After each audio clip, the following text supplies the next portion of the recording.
Today we're going to show you how to configure your inputs and outputs from N3rd. We have a power supply, a N3rd device that's powered up, we have an LED indicator to show you when our output is on, and then we have a little push button switch to trigger the input. So the first thing we're going to do is show you how to configure your output, so let's go ahead and do that. I'm going to hit the Edit I/O button. Now you'll notice that we have a bunch of different options on screen. You'll also notice at the bottom of the screen I have output 1, output 2, and then advanced. So for this tutorial we're going to stick with output 1. If you want to change output 2, you just select it and then make your changes here. So we have latched selected, so let's go through and show you what that does. When I push the button, you'll notice the LED comes on, and it's going to stay on until I push the button again. Now we can go to momentary. And you'll notice we'll go back to the main screen by hitting devices at the top of the screen. You'll notice that our button has changed. So when I push the button, it's going to stay on, and then when I release the button, it turns off. And then let's go ahead and configure our timer. So we select that. We're going to be prompted to rotate our phone, so let's go ahead and do that. So now that we have our phone rotated, we're going to be asked a series of questions to set up our output. So the first one is, how do we want to trigger our timer? Do we want to trigger it by a button when we get to the end and hit save, or by an input press? So we want to do button for this.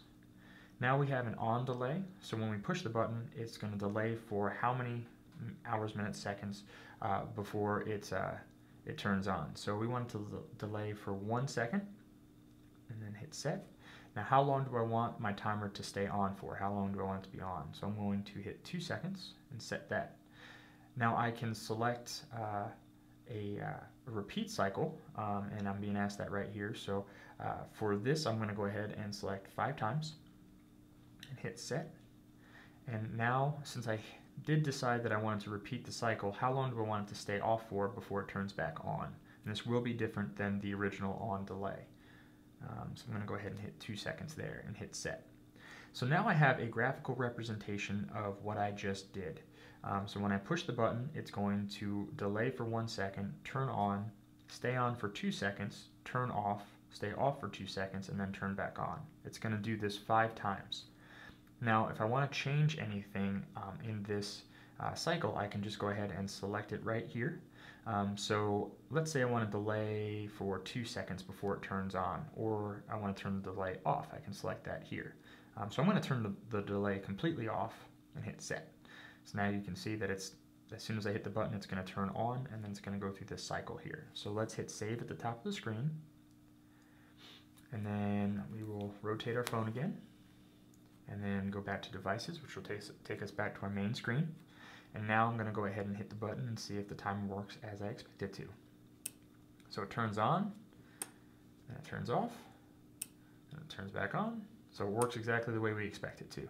So I'm going to push the button, which will stop it, and reset it.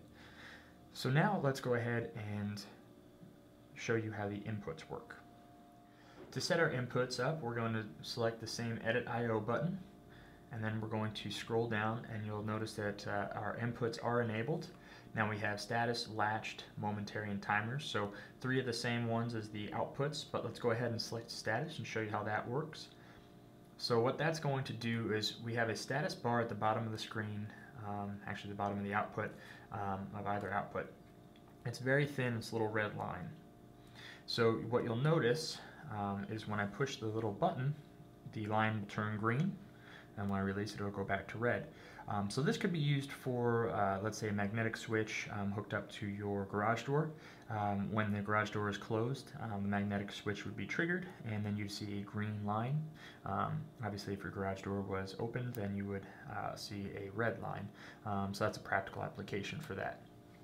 Now the other ones are going to be similar, but we'll go ahead and go through them to show you. You hit Edit I/O again, then you select latched.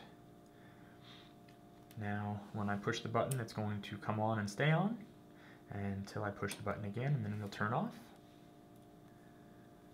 And if I select momentary, when I push the button, it's going to come on. It's going to stay on until I release the button. And then for timers, I'm going to be asked to rotate the screen again like I was before. And now instead of selecting button, I'm going to go ahead and select input.